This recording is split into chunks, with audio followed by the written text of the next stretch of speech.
कि आज पूरे देश में किस प्रकार से भारतीय संविधान की जो संवैधानिक संस्थाएं हैं उन पर कब्जा किया जा रहा है और किसी भी लोकतंत्र में ये आवश्यक है कि निष्पक्ष चुनाव होने चाहिए जिस पर हर आदमी को, हर मतदाता को भरोसा है।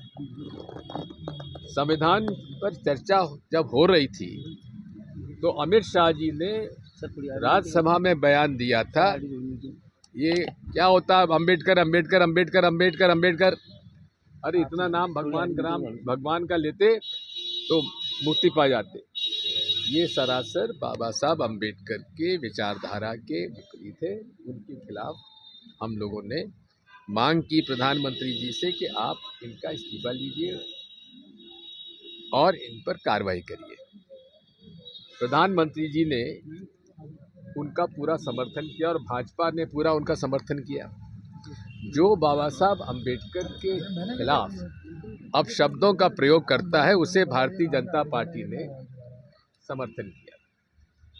जब हम लोगों ने तय किया कि हम संविधान बचाने के लिए पूरे देश में यात्रा करेंगे तो उन्होंने भी एक यात्रा करने का उन्होंने फैसला लिया, लेकिन उनका मन और मस्तिष्क दोनों में भारतीय संविधान के प्रति कोई सम्मान नहीं है, क्योंकि जिस प्रकार से सरकार चल रही है वो पूरे तरीके संवैधानिक व्यवस्थाओं के खिलाफ चल रही है।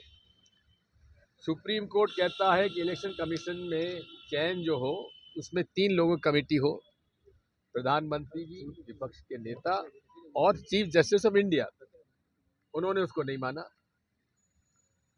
पूरे चुनाव में कांग्रेस पार्टी कह रही है कि महाराष्ट्र के अंदर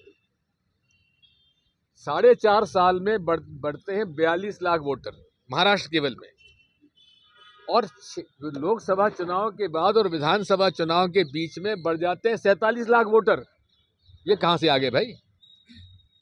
और हम राहुल गांधी जी और कांग्रेस पार्टी मांगती है कि आप जिन लोगों के वोट आपने बढ़ाए हैं 4.5 साल में और जिन लोगों के अब आपने बढ़ाए 6 महीने में 47 लाख, उनकी हमें पोलिंग बूथ वाइज सूची दे दीजिए। वो तो प्रिंटेड लिस्ट है, उसमें देने में क्या है? हाँ, हजारों पेज होंगे, पन्ने होंगे, हम उसको देखेंगे, हम पेमेंट करने के तैयार हैं, लेकिन वो नहीं देंगे।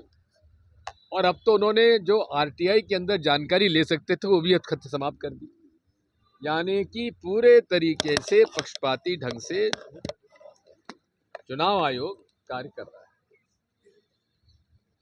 ये मेरा संवैधानिक अधिकार है, मैं जिसको चाहूं उसको वोट दूं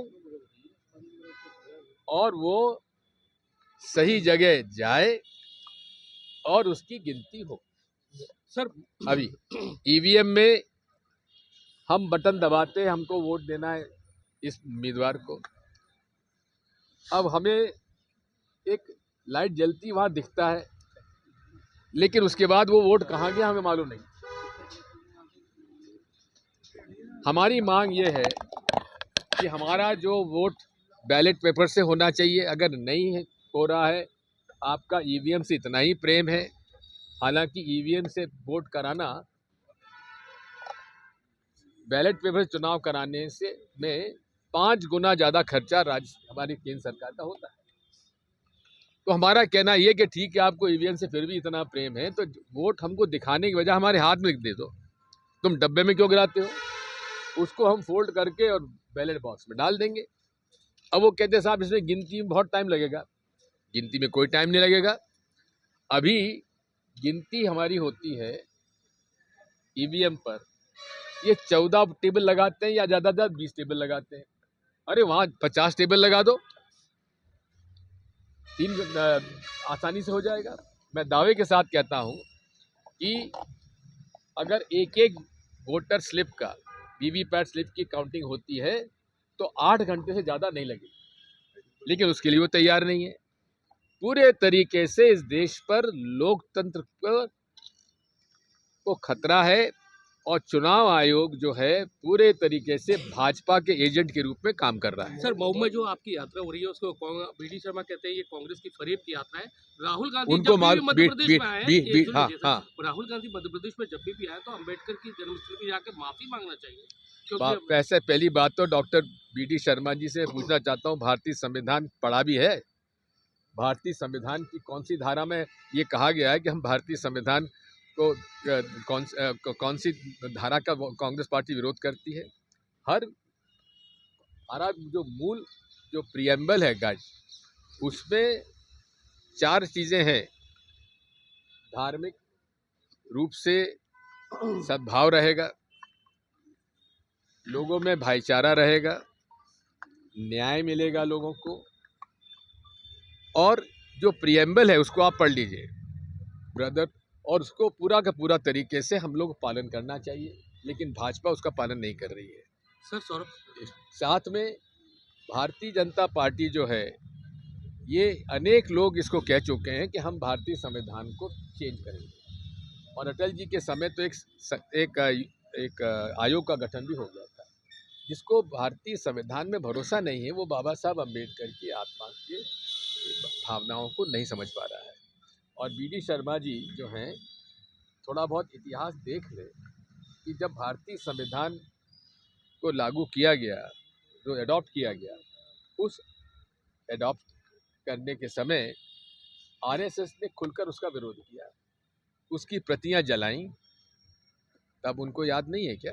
मोहन भागवत जी ये कह रहे हैं कि सच्ची आज़ादी मिली नहीं।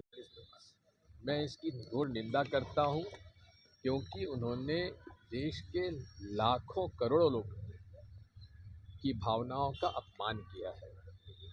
उन्होंने शहीद भगत सिंह जी, चंद्रशेखर आज़ाद, अशफाकुल्ला जैसे लोग, जिन्होंने गणेश शंकर विद्यार्थी जैसे लोगों ने देश के लिए शहादत दी, महात्मा गांधी जिन्होंने पूरा जीवन लगा दिया इस आज़ादी की लड़ाई में, वर्षों तक पंडित जवाहरलाल नेहरू, सरदार पटेल, आज़ाद साहब और अनेकों लाखों लोग, और पंडित जवाहरलाल नेहरू का तो पूरा परिवार जेल में था। उनकी माता, उनके पिता, उनकी पत्नी, उनकी बेटी सब जेल में काटी। तो ये अपमान है उन स्वतंत्रता संग्राम सेनानियों का, जिन्होंने ब्रिटिश हुकूमत में लाठियां खाई, गोलियां खाई, जबकि आरएसएस के लोग ब्रिटिश हुकूमत का साथ दे रहे थे और मुस्लिम लीग के साथ सरकारें बना रहे थे। विश्व हिंदू परिषद के लोग, अब विश्व हिंदू परिषद तो बाद में आया, हिंदू महासभा के लोग, जिनको जो श्यामा प्रसाद मुखर्जी खुद डिप्टी चीफ मिनिस्टर थे बंगाल में, मुस्लिम लीग के साथ, उनके चीफ मिनिस्टर के साथ।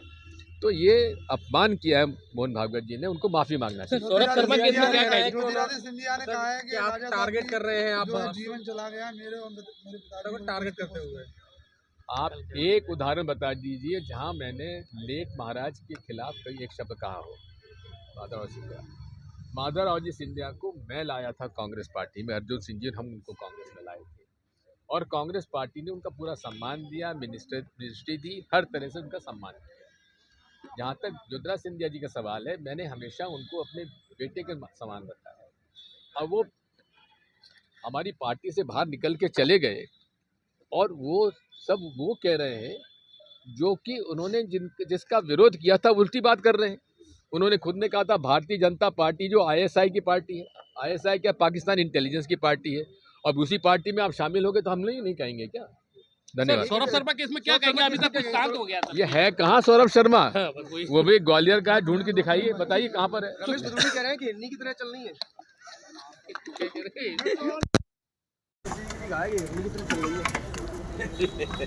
वो तेरे से कहती इसको सेंटर में रख लियो, इसमें आवाज आएगी। सब नीचे रखो, ऊपर रखो, पूरी आपकी बात है। वाला सवाल ले आता है। मतलब कैसे जी क्या हाल है?